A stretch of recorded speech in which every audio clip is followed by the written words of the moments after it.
కార్యక్రమంలో భాగంగా షర్మిల తూర్పుగోదావరి జిల్లా మండపేటలో మాట్లాడుతున్నారు. ఇప్పుడు ఆ లైవ్ చూద్దాం.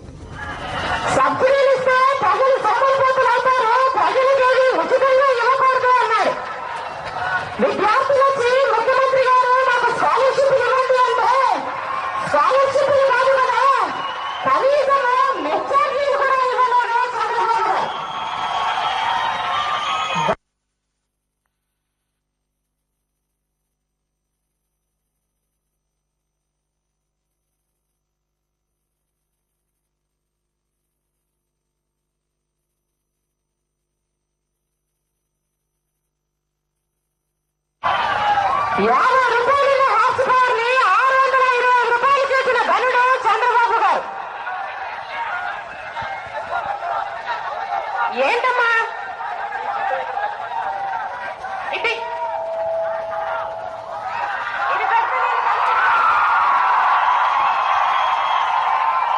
అట్లే పట్టుకోండి. 50 రూపాయలున్న హార్స్ పవర్ ని 625 రూపాయలు చేశారు చంద్రబాబు గారు. వరల్డ్ బ్యాంక్ తో నేను ప్రతి సంవత్సరం కరెంటు ఛార్జీలను పెంచుతాను అని ఒప్పందాలు చేసుకుని సంతకాలు పెట్టింది కూడా ఈ చంద్రబాబు గారు. ఉచిత విద్యుత్ ఇస్తే పర్వాలేదులే, మా పెట్టే ఏమైంది నానేగా.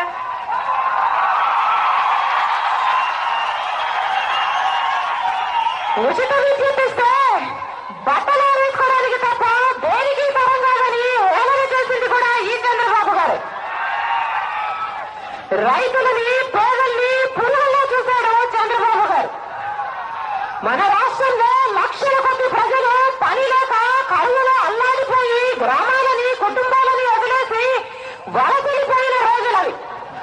ఇక రైతులైతే పాపం 8 సంవత్సరాలలో 8 సార్లు కరెంటు ఛార్జీలను పెంచి వాటిని కట్టాలి అని చంద్రబాబు గారు ఒత్తిడి చేస్తే మేము కట్టలేం మహాప్రభు అని రైతులు ఎంత మొత్తుకున్నా చంద్రబాబు గారు వినలేదు. మీరు కట్టాల్సిందే అని వారి మీద కేసులు పెట్టారు, ప్రత్యేకమైన పోలీస్ స్టేషన్లు పెట్టారు, ప్రత్యేకమైన ఫాస్ట్ ట్రాక్ కోర్టులు కూడా పెట్టారు. ఇంట్లో ఉన్న సామాన్లు ఎత్తుకుపోయారు, మగవాళ్ళు లేకపోతే ఆడవాళ్ళని తీసుకెళ్లి పోలీస్ స్టేషన్లలో కూర్చోబెట్టిన రోజులది. ఈయన గారు ఛార్జీలు పెంచిన దానికి నిరసనగా రాజశేఖర రెడ్డి గారు అప్పుడు 13 రోజుల పాటు నిరాహార దీక్ష కూడా చేశారు. ఆఖరి రోజున ఆందోళన జరిగి బషీర్బాగ్ లో పోలీస్ కాల్పుల్లో కొంతమంది ప్రాణాలు కూడా కోల్పోవడం జరిగింది. చంద్రబాబు గారు ముఖ్యమంత్రిగా పరామర్శించడానికి వెళ్లారు. ఎవరు ఎన్నుకున్నారు? చనిపోయిన కుటుంబాలను కాదండి, వాళ్ళని కాల్చిన పోలీసులను పరామర్శించడానికి వెళ్లారు చంద్రబాబు గారు. అంతటి ఘనుడు చంద్రబాబు గారు. పాపం రైతులు అల్లాడిపోతున్నారు, అప్పులు పాలైపోయారు, వారికి సహాయం చేయండి అని రాజశేఖర రెడ్డి గారు చెప్తే ₹1 కూడా సహాయం చేయలేదు చంద్రబాబు గారు. ఆఖరికి రాజశేఖర రెడ్డి గారు ముఖ్యమంత్రి అయిన తర్వాత ఆత్మహత్య చేసుకున్న రైతులని చంద్రబాబు గారి హయాంలో ఆత్మహత్య చేసుకున్న రైతు కుటుంబాలను జ్ఞాపకం చేసుకుని ₹1,00,000 ఇన్స్పిరేషన్ ఇచ్చింది రాజశేఖర రెడ్డి గారు. 2 ఎకరాలతో మొదలు పెట్టాడు చంద్రబాబు గారు. ఈ రోజు ఆయన హెరిటేజ్ దేశంలో ఎక్కడ చూసినా ఉంది. దేశ విదేశాలలో సింగపూర్, దుబాయ్, మలేషియాలలో చంద్రబాబు గారికి ఆస్తులున్నాయి. ఐఎంజీ, ఎంఆర్ లాంటి ఎన్నో కేసులు, రహేజా ఇలాంటి ఎన్నో లక్షల కోట్లు విలువ చేసే భూమిని 50కి పైగా ప్రభుత్వ రంగ సంస్థల్ని చంద్రబాబు గారు చిన్న చిన్న మొక్కలు చేసి పప్పు బెల్లాల్లో వాళ్ళ పిల్లలకి తన మనుషులకు కట్టబెట్టేసుకున్నాడు చంద్రబాబు గారు. చంద్రబాబు గారి మీద ఉన్న అవినీతి ఆరోపణలకు కమ్యూనిస్టు వాళ్ళు ఒక పుస్తకమే రాశారు. చంద్రబాబు జమానా అవినీతి ఖజానా అని దానికి పేరు కూడా పెట్టారు. ఎన్టీఆర్ గారు అయితే చంద్రబాబు గారికి మించిన అవినీతి పరుడు ఈ ప్రపంచంలోనే ఉన్నాడని వ్యాఖ్యానించారు. ఎన్టీఆర్ గారు చంద్రబాబు గురించి ఇంకో మాట కూడా అన్నారు. ఈ నక్క జిత్తుల చంద్రబాబుకు ధనకాంక్ష, పదవి వ్యాపారము, రంగులు మార్చడము ఈయన రక్తంలోనే ఉందని ఎన్టీఆర్ గారు చంద్రబాబు గారి గురించి అన్నారు. అలాంటి వాడు చంద్రబాబు గారు. చంద్రబాబు గారి తర్వాత రాజశేఖర రెడ్డి గారు ముఖ్యమంత్రి అంటే ఇలా ఉండాలి, ప్రజల గురించి ఇలా ఆలోచన చేయాలి, ఇలాంటి పథకాలను రూపొందించాలని ఒక ఆదర్శంగా నిలిపి చూపించాడు రాజశేఖర రెడ్డి గారు. ప్రతి వర్గం గురించి ఆలోచన చేసి ప్రతి తెలుగునాడు సంతోషంగా ఉండాలని తప్పించారు రాజశేఖర రెడ్డి గారు. కులాలకు, మతాలకు, ప్రాంతాలకు, పార్టీలకు కూడా అతీతంగా ఆలోచన చేసి ప్రతి తెలుగుని నేను సంతోషం నింపాలని ధైర్యంతో పనిచేశారు రాజశేఖర రెడ్డి గారు. రైతులకి నీళ్లిచ్చాడు, 7 గంటలు ఉచిత విద్యుత్ ఇచ్చాడు, మద్దతు ధర ఇచ్చాడు, అవసరమైనప్పుడు ఇన్పుట్ సబ్సిడీ, ఇంకా అవసరమైనప్పుడు నష్టపరిహారం కూడా రాజశేఖర రెడ్డి గారు ఇచ్చారు. 1300 కోట్లతో ఒకసారి రుణాల మీద ఉన్న వడ్డీని మాఫీ చేశాడు, 1200 కోట్లతో విద్యుత్ బకాయిని మాఫీ చేశాడు, 12,000 కోట్లతో రైతుల్ని రుణ విముక్తుల్ని కూడా చేసిన ఘనత రాజశేఖర రెడ్డి గారు. రాజశేఖర రెడ్డి గారి కంటే ముందు చంద్రబాబు గారు రూపాయి వడ్డీకి రుణాలు ఇచ్చారు. రాజశేఖర రెడ్డి గారు ముఖ్యమంత్రి అయిన తర్వాత పావలా వడ్డీకే రైతులకి, మహిళలకి రుణాలు ఇచ్చారు. ఎంతో మంది మహిళలు బ్యాంకు ముఖము చూసి ఎరుగని మహిళలు కూడా బ్యాంకు వరకు పోయి డబ్బులు తెచ్చుకొని ఆర్థికంగా స్థిరపడిన రోజులవి. ఇక విద్యార్థులకైతే గొప్ప భరోసా ఇచ్చాడు రాజశేఖర రెడ్డి గారు. నిజంగానే ఒక కన్న తండ్రిలా విద్యార్థుల కోసం ఆలోచన చేశాడు. డబ్బు లేని కారణంగా ఏ ఒక్కరి చదువు ఆగిపోకూడదు, పెద్ద చదువులు చదువుకుంటే తప్ప పేదరికమైన ఊరిలో నుంచి ఆ కుటుంబాలు బయట పడాలని తెలిసిన వ్యక్తి కనుక రాజశేఖర రెడ్డి గారు మీరు ఏది కావాలంటే అది చదువుకోండి, మీరు డాక్టర్ అవుతారా, మీరు ఇంజనీర్ అవుతారా, మీరు ఎంబీఏ చేస్తారా, మీరు ఎంసీఏ చేస్తారా, ఫార్మసీ చేస్తారా, మీరు ఏది కావాలంటే అది చదువుకోండి, ప్రభుత్వమే ఉచితంగా చదివిస్తుంది అని భరోసాను కల్పించాడు కనుక లక్షల కొద్ది విద్యార్థులు ఉచితంగా చదువుకొని ఈరోజు లక్షణంగా గొప్ప ఉద్యోగాల్లో స్థిరపడ్డారు. పేదవాడు కూడా గొప్ప వైద్యానికి అర్హుడని గొప్పవాడిలాగా కార్పొరేట్ ఆసుపత్రికి పోయి తలెత్తుకొని వైద్యం చేయించుకోగలగాలని ఆలోచన చేసి రాజశేఖర రెడ్డి గారు ఆరోగ్యశ్రీని ప్రవేశపెట్టారు. లక్షల కొద్ది ప్రజలు లక్షలు వినియోగం చేసే వైద్యాన్ని ఉచితంగానే పొందిన రోజులు.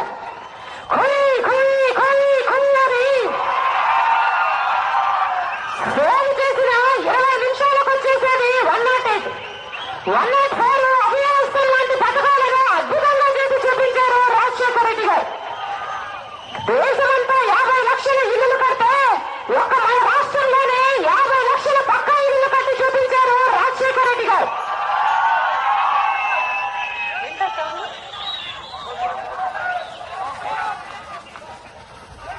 చంద్రబాబు గారు 16 లక్షల మందికి పెన్షన్లు ఇచ్చారు. రాజశేఖర రెడ్డి గారు 71 లక్షల మందికి పెన్షన్లు ఇచ్చారు. రాజశేఖర రెడ్డి గారు ఎంత గొప్ప మనసో, ఎంత పట్టు పెద్ద మనసో నేను వేరే మీకు చెప్పనవసరం లేదు. ఇంత చేసి కూడా రాజశేఖర రెడ్డి గారు ₹1 ఏ ఛార్జీ కూడా పెంచలేదు. ఎందుకంటే రాజశేఖర రెడ్డి గారికి తెలుసు, నేను ₹1 ఏ ఛార్జీ అయినా పెంచితే ఆ భారం పేదవాడి మీద పడుతుంది, నాకు చెల్లెల మీద పడుతుంది, అది నాకు ఇష్టం లేదు అని రాజశేఖర రెడ్డి గారు ముఖ్యమంత్రిగా 5 సంవత్సరాలలో ₹1 కూడా ఏ ఛార్జీ పెరగలేదు. ₹1 కూడా 305 రూపాయల గ్యాస్ ధర 306 రూపాయలు కూడా కాలేదు. ₹1 కూడా ఆర్టీసీ ధరలు పెరగలేదు. ₹1 కూడా మున్సిపల్ ట్యాక్సులు పెరగలేదు. ₹1 అంటే ₹1 కూడా కరెంటు ఛార్జీలు పెరిగాయని ప్రతిపక్ష పార్టీలు కూడా ఈరోజు చెప్పలేవు. ఏ ఛార్జీలు పెంచకుండానే అన్ని అభివృద్ధి కార్యక్రమాలు చేసిన రికార్డు ముఖ్యమంత్రిగా నిలిచారు రాజశేఖర రెడ్డి గారు. ఇప్పుడు ఒక ముఖ్యమంత్రిని చూస్తున్నాం, ఆయన పేరు కిరణ్ కుమార్ రెడ్డి గారు. పాపం రైతులకి సరిపడా నీళ్లు లేక, సరిపడా కరెంటు లేక, మద్దతు ధర లేక వేసిన ప్రతి పంటలోనూ నష్టం వచ్చి అప్పులు పాలైపోయారు. పేదలు, వృద్ధులు, మహిళలు, విద్యార్థులు ప్రతి ఒక్కరూ అల్లాడిపోతున్నారు. పేదల ఉసురు పోసుకుంటుంది ఈ ప్రభుత్వం. ఈయన గారి నిర్లక్ష్యం వల్ల రాష్ట్రంలో ఎక్కడా కరెంటు లేదు. రైతులకి రాజశేఖర రెడ్డి గారు బతికే ఉంటే ఈరోజు 9 గంటలు ఉచిత విద్యుత్ ఇచ్చేవారు. 9 గంటలు కాదు కదా, ఆయన ఇచ్చి చూపించిన 7 గంటలు కూడా కాదు కదా, రైతులకు కనీసం 3 గంటలు కూడా కరెంటు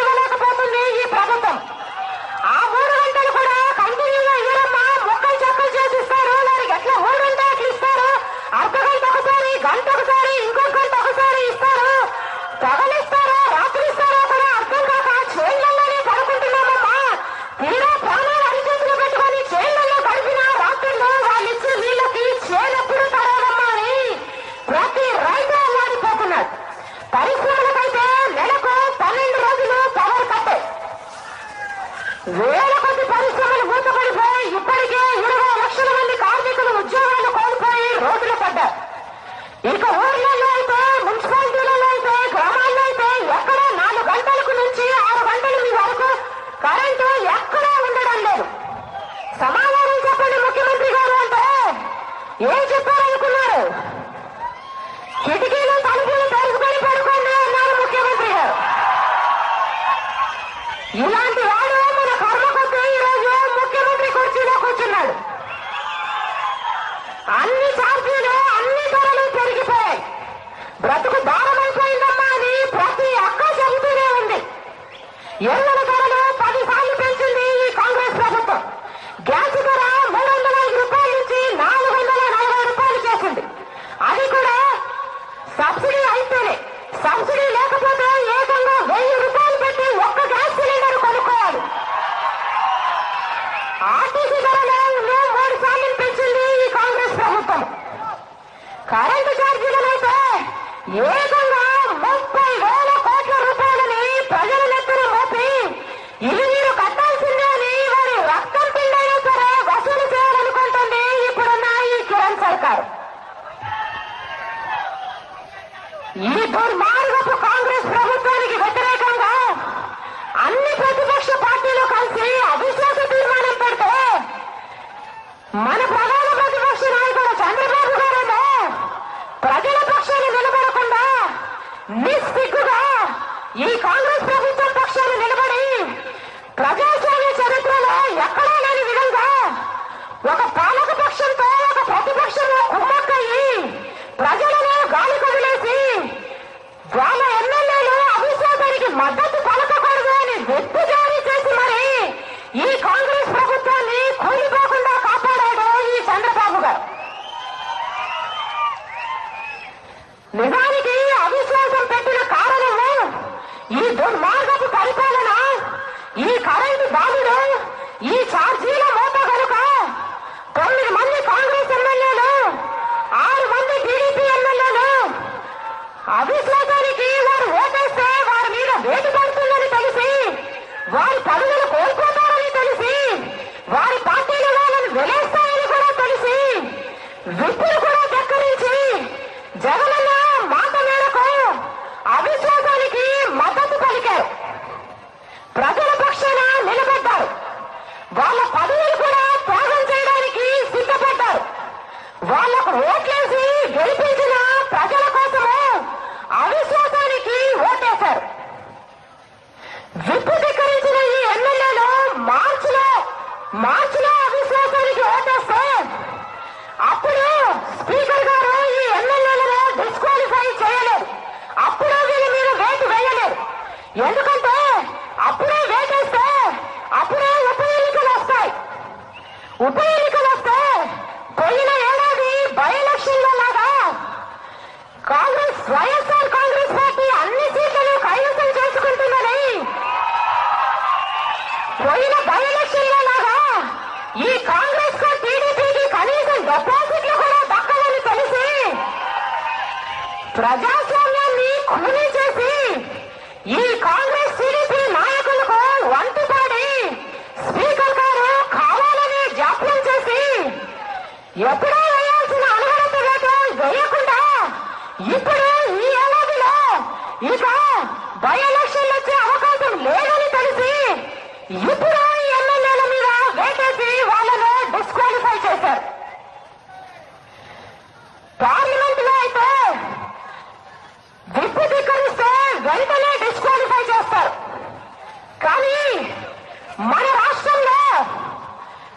మన రాష్ట్రంలో ఈ కాంగ్రెస్ టీడీపీ నాయకులు విప్పు ధిక్కరించిన వారి మీద అవిశ్వాస వేటు వేయండి అని స్పీకర్ ని కోరనే లేదంటే వీళ్ళకి ఉప ఎన్నికలంటే ఎంత భయమో అర్థమవుతూనే ఉంది. ఉప ఎన్నికలు కూడా భయపడే ఈ నాయకుల్ని నాయకులు అంటారా లేకపోతే తిరిగి పందలు అంటారా? ప్రజా న్యాయస్థానంలో ప్రజలు చెప్పే తీర్పులు వినటానికి కూడా ధైర్యం లేదు ఈ కాంగ్రెస్ మరి ఇంకొన్ని నెలల్లోనే 2014లోనే జనరల్ ఎలక్షన్లు కూడా రాబోతున్నాయి. అప్పుడెలా తప్పించుకుంటారో ఈ పిరికి పందులు.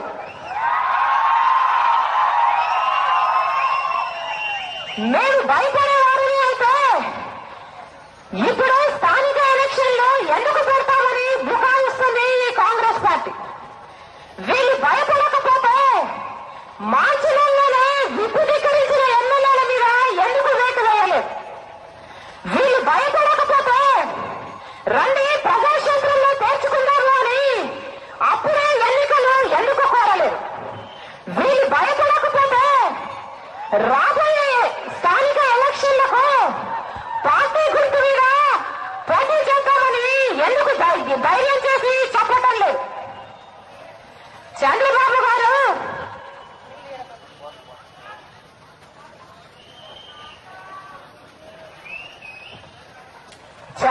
గారికి ఎప్పుడు అవిశ్వాసం పెట్టాలో తెలుసట.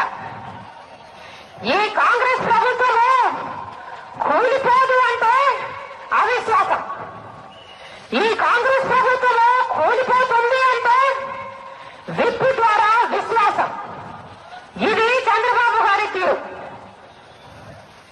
చంద్రబాబు గారి మీద ఎంఆర్ఐఎంజీ లాంటి కేసులలో విచారణ జరగకుండా ఉండడానికి, సిబిఐని ఉసుగొల్పకుండా ఉండడానికి కాంగ్రెస్ తో కుమ్మక్కయ్యి చేస్తున్న నీచమైన రాజకీయాలలో భాగమిది. చంద్రబాబు గారికి నిజాయితీతో కూడిన రాజకీయాలు చేసే ధైర్యము ఎప్పుడూ లేదు. విలువలకు, విశ్వసనీయతకు కట్టుబడే లక్షణాలు ఎప్పుడూ లేవు. అందుకే గతంలో చంద్రబాబు గారు చిరంజీవి గారి పార్టీ కాంగ్రెస్ లో చేరక ముందు అవిశ్వాసం పెట్టకుండా, చిరంజీవి గారి పార్టీ కాంగ్రెస్ పార్టీలో చేరిన తర్వాత ఇక కాంగ్రెస్ పార్టీకి డోకా లేదు, కూలిపోదు అని తెలిసిన తర్వాత అవిశ్వాసం పెట్టారు.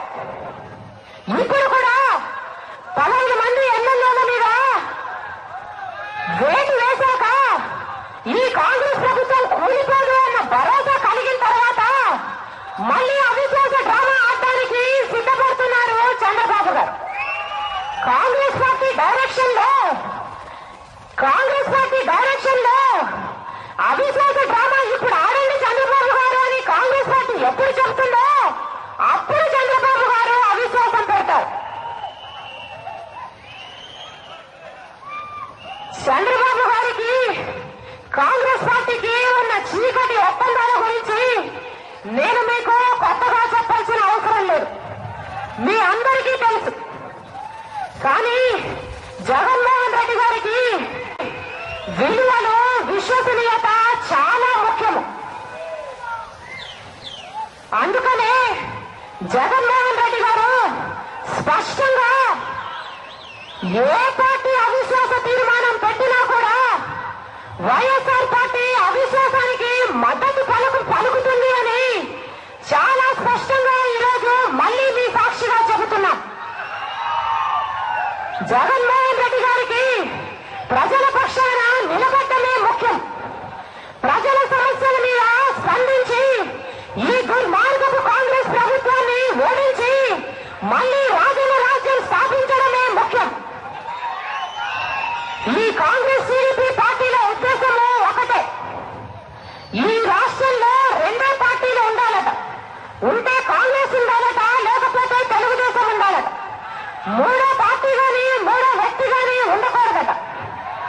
అందుకనే కుట్రలు పని జగన్మోహన్ రెడ్డి గారిని ప్రజల మధ్య ఉండకుండా ఈరోజు కేసులు పెట్టి జైలు పాలు చేశారు.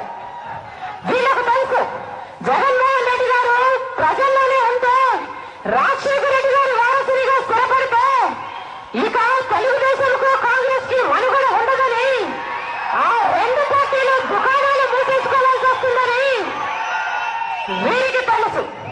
అందుకనే ఈ కుట్రలు, అందుకనే ఈ నీచమైన రాజకీయాలు. కానీ బోరులో ఉన్న సింహమే. దేవుడు ఉన్నాడు అన్నది ఎంత నిజమో, మంచివారి పక్షాన ఆయన నిలబడతాడు అన్నది కూడా అంతే నిజం. ఉదయించే సూర్యుని ఎవ్వరూ ఆపలేరు. చేశారు. జగనన్నను కూడా ఎవ్వరూ ఆపలేరు.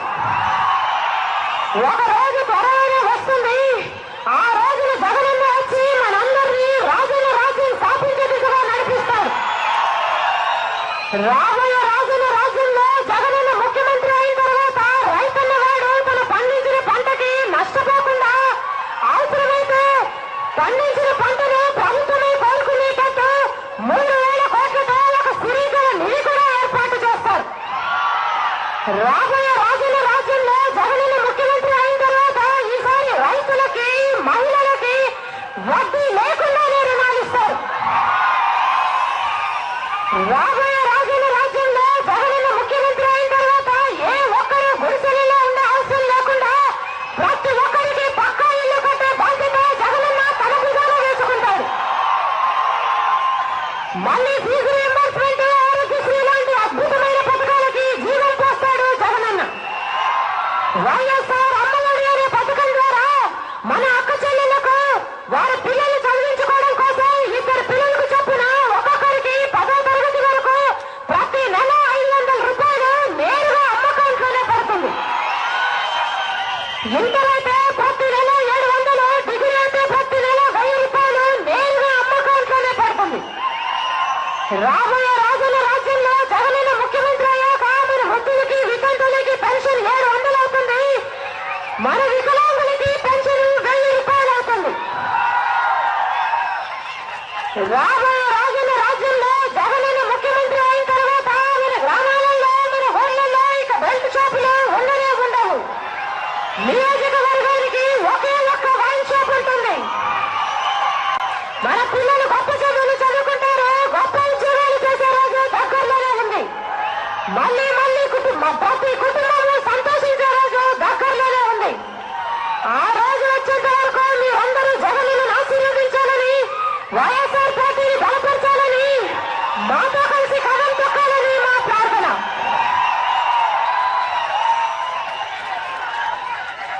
మీ పనులు మానుకొని మా కోసం సమయం చేసుకొని వచ్చినందుకు అమ్మా మీకు అండగా మేమున్నాము అని మీరు చెబుతున్నందుకు మీ ప్రేమకు, మీ అభిమానం